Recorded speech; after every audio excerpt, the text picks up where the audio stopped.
Focus on the future of Obamacare. Joining us now, Dr. Tom Coburn. He's a family physician, a former U.S. Senator, senior fellow at the Manhattan Institute, and an old friend of the show. Senator, it's great to see you. It's been a while. You look well. It has, Joe. Good to see you. All through the campaign, you can find sound bites where Trump said pre-existing conditions and kids on the plan. That was not a, the Wall Street Journal thought they had a great, I don't know, scoop, but he's always sort of said that. Can you repeal the lion's share of Obamacare and still leave those things in that President-elect Trump talked about? Or did he actually say we're going to leave it and just work with it around the edges? What do you think? Well, I think you can. I think a couple of things that aren't being applied in healthcare that we apply in every other area of our country, and that's market forces and transparency in markets. And there's still no transparency in the market of healthcare, so people can't really make great decisions. The second thing is markets have to work, and if markets are going to work, there has to be some personal responsibility. So you can keep this, but you're going to have to do it in a way that allows the rest of the market to absorb some of the costs associated with that, and free market principles are the way to do it. It's not what they've done in the Obama administration. You know, right now, we've lost a lot of the art of medicine through Obamacare because everybody's sitting at a computer, never looking at their patient, never really listening to their patient, filling out a required mandatory screen. The other thing is we've added ICD-10, which is about a $12 billion a year hit to the healthcare industry with no benefit for people's health. So you can do those things. You have to be very careful. Richard Burr and I and Orrin Hatch had a plan. We never got it out because the Democrats wouldn't let us. But there's a lot of ways to do this to still include people with pre-existing illness and kids that are at home. But what would the mechanism be, Senator or Doctor? Would you repeal and then replace, or would you modify? And does the Affordable Care Act stay in place? Will it be in place in 5 years, do you think, Senator? I don't think so, because there's nothing affordable to it. It's an absolute disaster. Has it brought some people in? Most of the people it's brought in have brought in on Medicaid. Medicaid. And you've lost a lot of people who can no longer afford the premiums or the deductibles that have resulted. And they used to have really pretty good insurance with a pretty good response. Now they can't afford what they had before because of the price inflation in it and the cost shifting. The idea of reforming health care in America is really important, but you got to do that in a way that actually puts the resources where they're needs and squeezes out.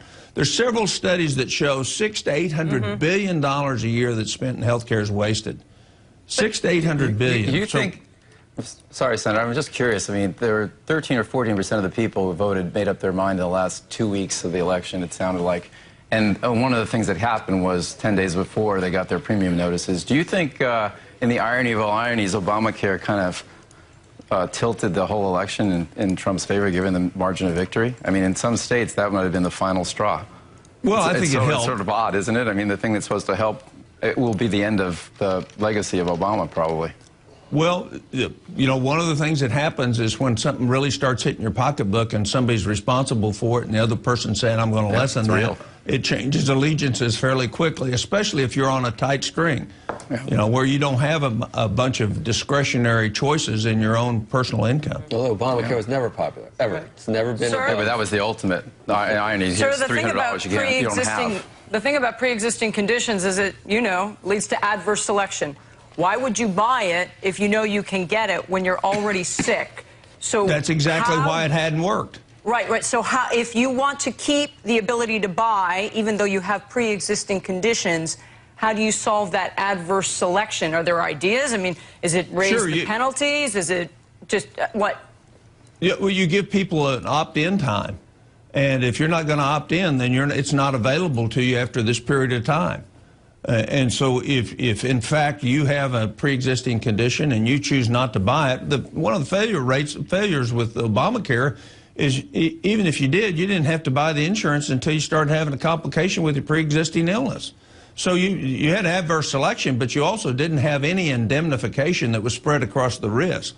And so from the start, it was a terrible idea, the way they set up the indemnification for pre-existing illness because there's never going to be enough money to cover it. But I'm not clear how you would fix it now when you say an opt-in. What does that feel like to a consumer? For what I would do, if you now have Obamacare and have a pre-existing condition, I'd give you a period of time to re-enroll in a new plan that was based on competitive market forces of us all, not just the sick people.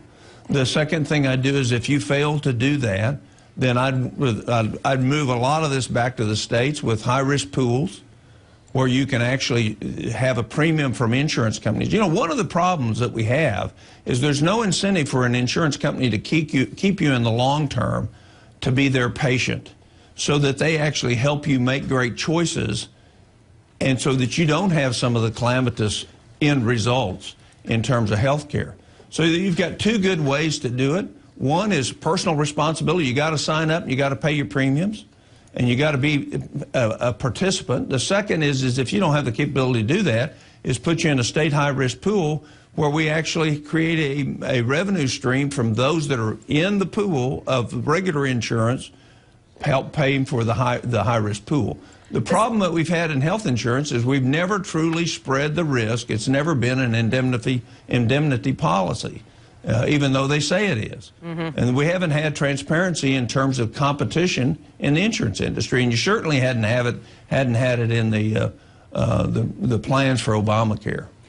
I mean, do you think that plan that you just laid out, though, is enough to bring the insurance companies to the negotiating table? Because they were part of the Affordable Care Act. Many of them backed out and created monopolies in certain regions, and now they're threatening participation as a way to get a merger passed through the antitrust authorities, and it seems like they've been once burned, twice shy with federal health care. How do you get them back? Well, I think, first of all, I think it's part of Donald Trump's whole idea is, since when is the government responsible for making you successful?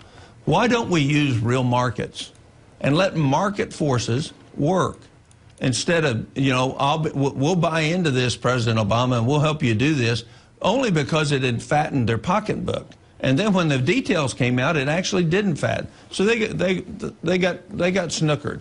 And the fact is real markets work. Let's design a plan that really uses market forces, and then let's create a safety net. Can you enlarge the market? What about buying across state lines? Can that really happen, or are the vested interests in each state going to stop that? How do you break that? Well, I think you voiced it. You got to allow the state insurance commissioners to participate in that, but you have reciprocity just like you do on licensing and all these other things. You know, I can buy my auto insurance across state lines.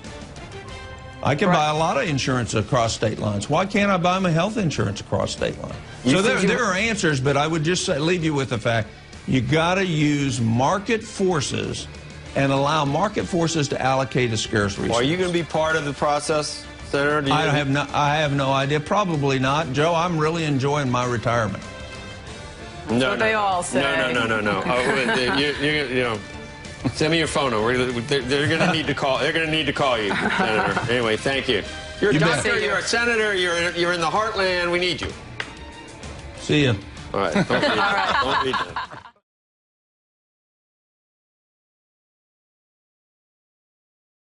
You agree Washington is dysfunctional? Oh, yeah, but it doesn't matter which party's in charge. I spent 10 years up here in the Senate and left early because I don't see a solution in the U.S. Senate and the U.S. Congress to fix what's wrong with our country. Founders gave us a great solution, Neil. They gave us what's called an Article 5 Convention of the States. You know, the federal government didn't create the states created the federal government. And by the way, you're spending our future of our kids and our present day income, and we think it ought to change.